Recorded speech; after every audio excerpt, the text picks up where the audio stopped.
आज वैशाख शुक्ल त्रयोदशी शके 1937 महाराष्ट्र दिन सादर करत आहोत ठाणे वार्ता। ठळक घडामोडी। दूध कंपन्यांनी कमिशन वाढीबाबत सकारात्मकता दाखवल्यानं ठाणे दूध विक्रेत्यांचं आंदोलन 15 दिवस स्थगित। ठाण्यातील चौपाटीचा मार्ग मोकळा, भूमिपुत्रांना वेगळी जागा देण्याच्या निर्णयामुळे दिलासा आणि 55वा महाराष्ट्र दिन ठाण्यात उत्साहात साजरा। या आणि इतर घडामोडी विस्तृतपणे पण काही क्षणातच। ठाणे वार्ता पहा श्रीस्थानक वाहिनीवर। आता सकाळी 9:15 पासून रात्री 9:15 पर्यंत ठाणे वार्ता, ठाण्यातील पहिलं दृकश्राव्य माध्यम। श्रीस्थानक वाहिनी ठाण्याची स्वतःची वाहिनी। ठाण्यातील घडामोडी, कार्यक्रम, वादविवाद, अगदी गाणी, नाटक याचा आनंद घर बसल्या पहा श्रीस्थानक वाहिनी। आपल्या ठाण्याचं हक्काचं व्यासपीठ श्रीस्थानक वाहिनी। ठाणे वार्ता आता संकेतस्थळावर देखील ठाणेवार्ता.com वर क्लिक करा आणि ठाण्याच्या घडामोडी जाणून घ्या। ठाण्यातील पहिलं ऑनलाईन माध्यम ठाणेवार्ता.com। नमस्कार मंडळी, दर रविवारी पाहायला विसरू नका। नमस्कार मंडळी, आपल्या प्रश्नांचं थेट उत्तर। ठाणे वार्ता पहा श्रीस्थानक वाहिनीवर। आता सकाळी 9:15 पासून रात्री 9:15 पर्यंत ठाणे वार्ता, ठाण्यातील पहिलं दृकश्राव्य माध्यम। 55व्या महाराष्ट्र दिनाच्या तमाम ठाणेकर नागरिकांना हार्दिक शुभेच्छा। ठाणे शहर दूध विक्रेता कल्याणकारी संघटनेनं कमिशन वाढीसाठी गेल्या 10 दिवसांपासून सुरू केलेलं आंदोलन 15 दिवसांसाठी स्थगित केलंय।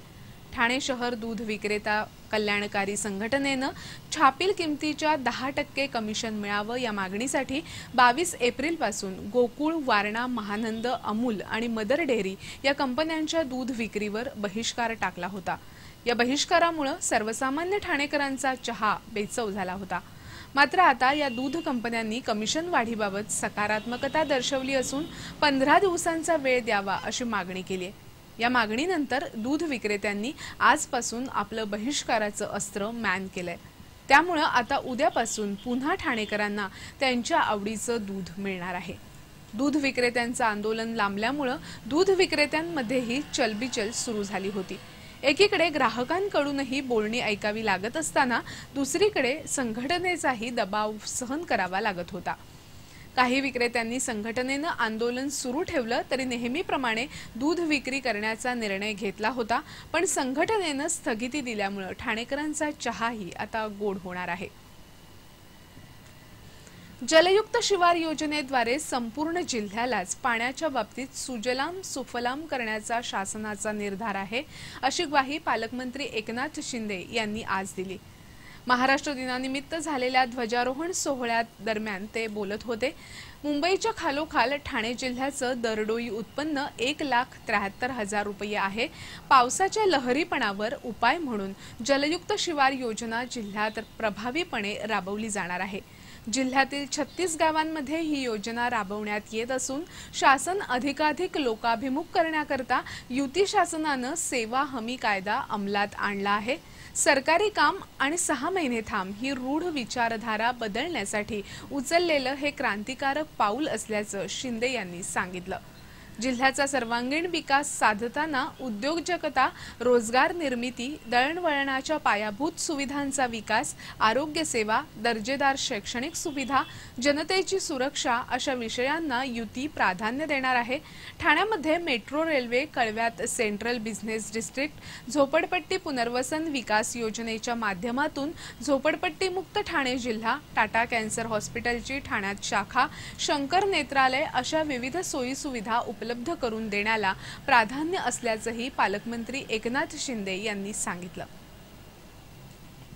विजेचे दर ठरवण्यासाठी ज्याप्रमाणे वीज नियामक आयोग असतो तसंच आरोग्य क्षेत्रातील शुल्क ठरवण्यासाठी एखादा नियामक आयोग असावा अशी कल्पना कल्याणचे खासदार श्रीकांत शिंदे यांनी मांडली आहे। लोकसभेमध्ये आरोग्य विभागासाठीच्या अर्थसंकल्पीय तरतुदीवरील चर्चेत सहभागी होताना खासदार डॉक्टर श्रीकांत शिंदे यांनी ही कल्पना मांडली।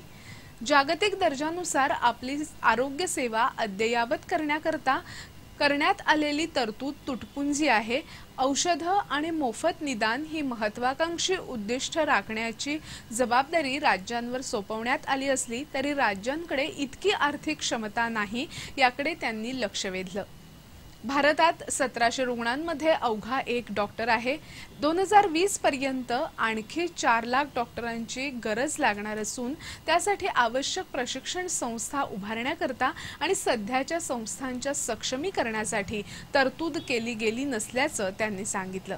आरोग्य विषयक तरतुदींमधील कपातीचा सर्वाधिक फटका ग्रामीण भागाला बसणार आहे। डॉक्टरांची कमतरता भरून काढण्यासाठी स्क्रीनिंग टेस्टमध्ये आवश्यक ते बदल करून डॉक्टरांना आपली सेवा देण्याची संधी उपलब्ध करून दिली पाहिजे असंही त्यांनी यावेळी स्पष्ट केलं। गरिबांना खासगी आरोग्य सेवा परवडत नसल्यामुळे सरकारनंच आरोग्य क्षेत्रात मोठ्या प्रमाणावर गुंतवणूक करण्याशिवाय पर्याय नाही असं सांगताना वीज नियामक आयोगाप्रमाणे आरोग्य क्षेत्रातही शुल्क ठरवण्यासाठी एखादा नियामक आयोग असावा अशी कल्पना खासदार डॉक्टर श्रीकांत शिंदे यांनी यावेळी मांडली। शासन बदललं की शासकीय कर्मचाऱ्यांच्या आचरणातही बदल होतो असं म्हटलं जातं की शासकीय कर्मचाऱ्यांना सर्वात आधी शासन बदलणार असल्याची चाहूल लागते।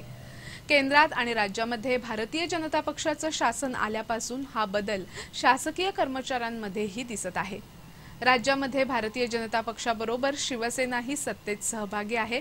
आज महाराष्ट्र दिन म्हणजे महाराष्ट्र स्थापनेचा वर्धापन दिन। आज विविध रेल्वे स्थानकांवर प्रथमच महाराष्ट्र गीताचा सूर निनादताना ऐकायला मिळत होता। ठाणे रेल्वे स्थानकातही जय जय महाराष्ट्र माझा या गीताचा सूर ऐकून प्रवाशांचाही ऊर भरून येत होता। यापूर्वी असं कधी दिसलं नाही, त्यातूनच शासन बदललं असल्याची प्रचिती आली। ठाणे वार्ता पहा श्रीस्थानक वाहिनीवर। आता सकाळी 9:15 पासून रात्री 9:15 पर्यंत ठाणे वार्ता, ठाण्यातील पहिलं दृकश्राव्य माध्यम। आपला परिसर स्वच्छ आणि सुंदर ठेवण्यासाठी ठाणे महापालिकेत सहकार्य करा। ओला सुका कचरा वेगवेगळा जमा करा आणि रोगराईपासून मुक्तता मिळवा। ठाणे वार्ता आता संकेतस्थळावर देखील ठाणेवार्ता.com वर क्लिक करा आणि ठाण्याच्या घडामोडी जाणून घ्या। ठाण्यातील पहिलं ऑनलाईन माध्यम ठाणेवार्ता.com। डॉक्टर आणि रुग्णांचं पिढ्यानपिढ्यांचं जिव्हाळ्याचं नातं म्हणजेच डॉक्टर बेडेकर हॉस्पिटल आता अत्याधुनिक सोयी सुविधा आणि तंत्रज्ञान युक्त वंध्यत्व निवारण केंद्रात IVF आणि टेस्ट ट्यूब बेबीचीही सुविधा। Doctor Bedekar hospital, Maharshi Karve Path, Thane. 65 वर्षांची निरंतर सेवा। Jaipuri jewellery exhibition cum sale, 50% बचत। American diamond sets, mangalsutra, fancy bracelet, fancy earring top, radium आणि गोल्ड प्लेटेड बांगड्या आणि अन्य ज्वेलरी फक्त जयपुरी ज्वेलरी एक्झिबिशन मध्ये, अशोका बेसमेंट जवळ, गोखले रोड, नौपाडा, ठाणे पश्चिम। ठाणे वार्ता पहा श्रीस्थानक वाहिनीवर। आता सकाळी 9:15 पासून रात्री 9:15 पर्यंत ठाणे वार्ता, ठाण्यातील पहिलं दृकश्राव्य माध्यम। ड्रायडे साठी आणलेल्या मद्य तस्करीचा पर्दाफाश करण्यात राज्य उत्पादन शुल्क विभागाच्या मुंबई भरारी पथकानं केलं असून कंटेनरसह तब्बल 23 लाखांचे नामांकित कंपनीचं अवैध मद्य जप्त करण्यात आलं आहे। मुंबई नाशिक महामार्गावरील सोनाळे गावात हा साठा जप्त करण्यात आला। हरियाणामधून कंटेनरमध्ये भरून हा 32 लाखांचा विदेशी मद्याचा साठा आजच्या ड्रायडेसाठी आणण्यात आला होता। ड्रायडेच्या दिवशी या मद्याची काळ्या बाजारात विक्री करून मोठा नफा कमावण्याचा प्रयत्न यामुळे फसला आहे।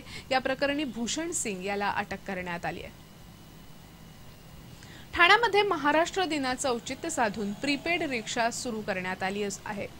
विजू नाटेकर रिक्षा टॅक्सी युनियनच्या माध्यमातून या प्रीपेड रिक्षा सेवेचं संचालन केलं जाणार आहे।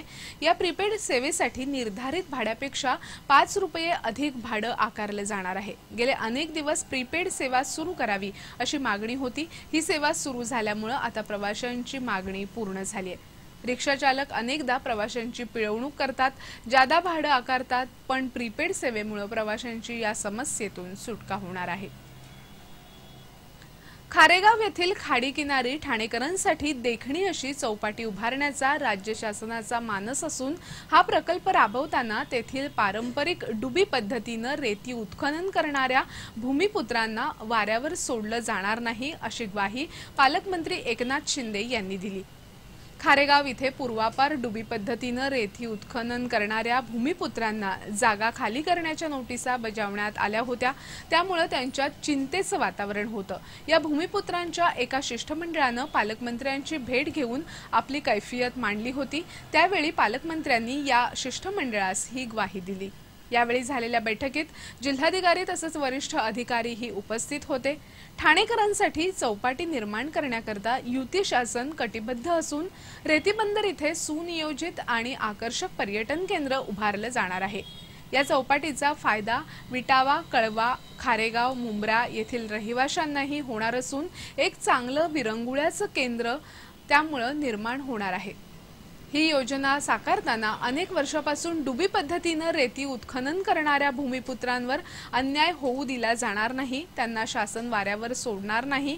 या ठिकाणी रेती साठवणुकीसाठी भूमिपुत्रांना ठराविक जागा नेमून दिली जाईल असं पालकमंत्र्यांनी सांगितलं। यामुळे ठाणेकरांसाठीच्या चौपाटीचा मार्ग मोकळा झाला असून भूमिपुत्रांनाही दिलासा मिळाला आहे। महाराष्ट्र राज्य स्थापनेचा 55वा वर्धापन दिन आज मोठ्या उत्साहात साजरा होतोय। ठाण्यामध्ये साकेत इथे पोलीस मैदानात मुख्य शासकीय सोहळा साजरा करण्यात आला।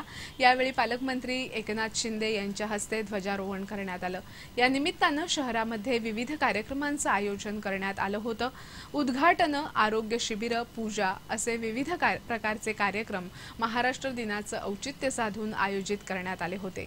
यावेळी मुख्य शासकीय सोहळ्यात पालकमंत्री एकनाथ शिंदे यांनी अग्निशमन, पोलीस आणि नागरी संरक्षण दल यांच्या संयुक्त संचलनाची पाहणी करून मानवंदना स्वीकारली। या कार्यक्रमात प्रशासनातील उत्कृष्ट काम करणारे अधिकारी, कर्मचारी, पोलीस, ग्रामसेवक, स्काउट गाईडचे विद्यार्थी तसंच पर्यावरण संतुलित समृद्ध ग्राम योजनेत उत्कृष्ट काम केल्याबद्दल दळखण आणि लेणार बुद्रुक या 2 ग्रामपंचायतींचा पर्यावरण रत्न पुरस्कार देऊन पालकमंत्र्यांच्या हस्ते गौरव करण्यात आला। या सोहळ्यास जिल्ह्यातील वरिष्ठ शासकीय अधिकारी, सामाजिक कार्यकर्ते तसंच राजकीय नेते उपस्थित होते, तर ठाणे महापालिकेत महापौर संजय मोरे यांच्या हस्ते ध्वजारोहण करण्यात आलं।